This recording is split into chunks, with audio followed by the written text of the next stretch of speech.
नमस्कार। आज मैं पुनः बात करूंगा बच्चों का असेसमेंट करने की। बच्चों का होमवर्क कैसे हम दें, उनका किस प्रकार मूल्यांकन करें, बच्चों को डिफरेंट लेवल के बच्चों को डिफरेंट टाइप का होमवर्क देने का हम प्रयास कैसे कर सकते हैं, कम समय में बच्चों का असेसमेंट कैसे करें। जो बच्चे पढ़ाई में पुअर हैं, उन बच्चों को अन्य बच्चों के साथ आगे कैसे लाएं, ये बहुत महत्वपूर्ण प्रश्न हमेशा रहता है। उसके लिए मैं बहुत से सॉफ्टवेयर, बहुत से ऐप्स का यूज करता हूँ, जिनमें से एक है गूगल फॉर्म्स, मेंटीमीटर, काहूत और भी बहुत से ऐप्स हैं। जैसे गूगल फॉर्म्स पर जाकर अगर हम अपने बच्चों के लिए एक टेस्ट सीरीज शुरू करें, उसमें पहले मैं अपने लाइट के ऊपर मैंने लिया 10th क्लास के बच्चों के लिए विशेष रूप से नेम ऑफ स्टूडेंट, पहला क्वेश्चन शॉर्ट क्वेश्चन है। बच्चा उसमें नाम अपना फिल करता है, क्लास फिल करता है, फिर उसके बाद मैं क्वेश्चन दे देता हूँ बच्चों को। जैसे मैंने पहला क्वेश्चन दिया, लेंस की क्षमता का मात्रक क्या है? Dioptre, semi, hertz, lux, other. बच्चा उस पर क्लिक करता है, जो उसका सही आंसर होगा, सही पर उसे याद जो भी होगा उस पर क्लिक करेगा। ऐसे दूसरा क्वेश्चन दिया, एक लेंस की फोकस दूरी 20 सेंटीमीटर है, उसकी क्षमता कितनी होगी? 5 पॉइंट्स का मैंने क्वेश्चन दिया, बच्चा उस पर क्लिक करेगा।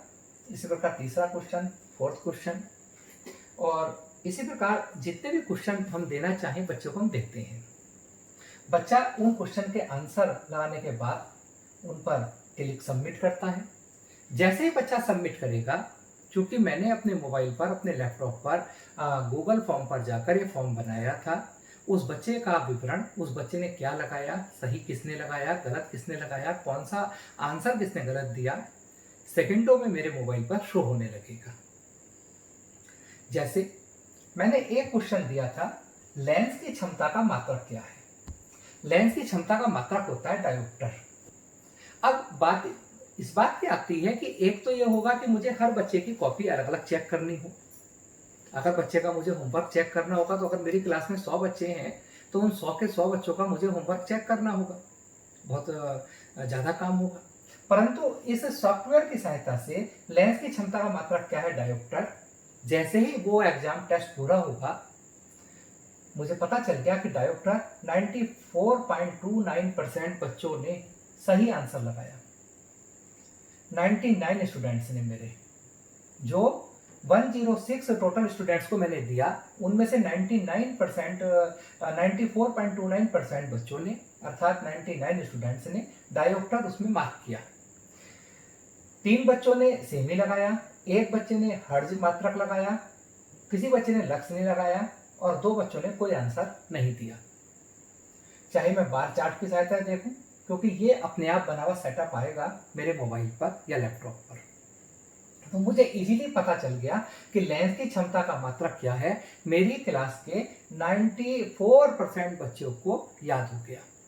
केवल 5% बच्चों के साथ मुझे और मेहनत करनी है, ये उसे सिखाने के लिए कि लेंस की क्षमता का मात्रक क्या है, और उन 5 बच्चों को भी मैं बहुत आसानी से चिन्हित कर पाऊंगा इस ऐप की सहायता से, सॉफ्टवेयर की सहायता से।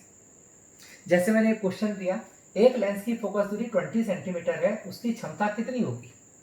लेंस की फोकस दूरी का मात्र सूत्र होता है P = 100/f, 100/20, 5 डायोप्टर। ये प्लस है तो +5 डायोप्टर।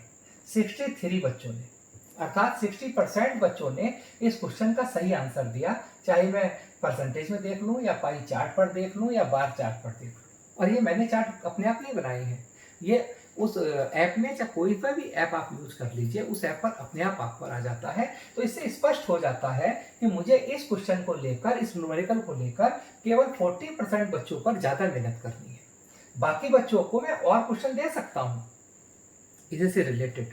फोकस 20 सेंटीमीटर 10 सेंटीमीटर कर दिया, या क्षमता दे दी, पावर दे दिया, फोकस दूरी कैलकुलेट करा लिया, पर उन 40% को मुझे ये क्वेश्चन दोबारा देना होगा, और उनके बीच फिर एक कंपैरिजन रखना पड़ेगा। इस प्रकार अगला क्वेश्चन मैंने लिया, तो उस क्वेश्चन को 160 सेंटीमीटर लंबे व्यक्ति को दर्पण में अपना प्रतिबिंब देखने के लिए कितना ऊंचा दर्पण आवश्यक होगा, समतल दर्पण कितना आवश्यक होगा? 160 सेंटीमीटर के लिए 80 सेंटीमीटर। इस प्रकार मुझे एक एक बच्चे का मूल्यांकन मैं कर पाऊंगा, और मुझे यह पता चल पाएगा क्या पता चल पाएगा कि कौन सा क्वेश्चन बच्चों के लिए टफ रहा, किस बच्चे ने क्या आंसर गलत दिया, कौन बच्चा सही आंसर दे रहा है, कितना मेरा टीचिंग इफेक्टिव हुआ, कौन बच्चा पीछे है। उस बच्चे के लिए उसके लिए अलग से मुझे क्वेश्चन पेपर तैयार करने में मुश्किल से मुश्किल 10 मिनट लगेंगे। और बच्चा झिझक के कारण अगर मैं क्वेश्चन पेपर अपने सामने कराता हूँ तो बच्चा बार बार नहीं कर पाएगा, परंतु उसे एक बार अगर लगन मैंने लगा दी तो बच्चा इसी टेस्ट को बार बार रिपीट करेगा और रिपीट करते करते उसे याद होगा। और कमजोर बच्चों के लिए अलग से टेस्ट तैयार किया जा सकता है। इन ऐप्स का यूज मैं और भी कर सकता हूँ, मैं करता हूँ। जैसे अभी गवर्नमेंट ने एक सर्वे कराया था हमसे, क्या कि भाई आपके जो एरिया है, आपके जो बच्चे पढ़ते हैं कॉलेज में, मेरे कॉलेज में 2300 स्टूडेंट्स हैं, 2300। उन बच्चों से अगर मैं ये सर्वे हर जगह कराऊं कि भाई आपके यहाँ टेलीविजन कनेक्शन का प्रकार क्या है, ये अलग एक मैं बात आपसे कहना चाह रहा हूँ कि ऐप्स के सहायता से कितना हमारा जीवन सरल हो गया। आईसीटी का यूज करके अपना जीवन हम कितना सरल बना सकते हैं, अपनी जिम्मेदारियों को जो है बहुत आसानी से निभा सकते हैं। जैसे टेलीविजन का प्रकार, तो मैंने एक क्वेश्चन बनाया कि जैसे जो गवर्नमेंट ने पूछा था कि भाई किसके यहाँ वीडियोकॉन की डिश है, किसके जियो है, एयरटेल है, टाटा है।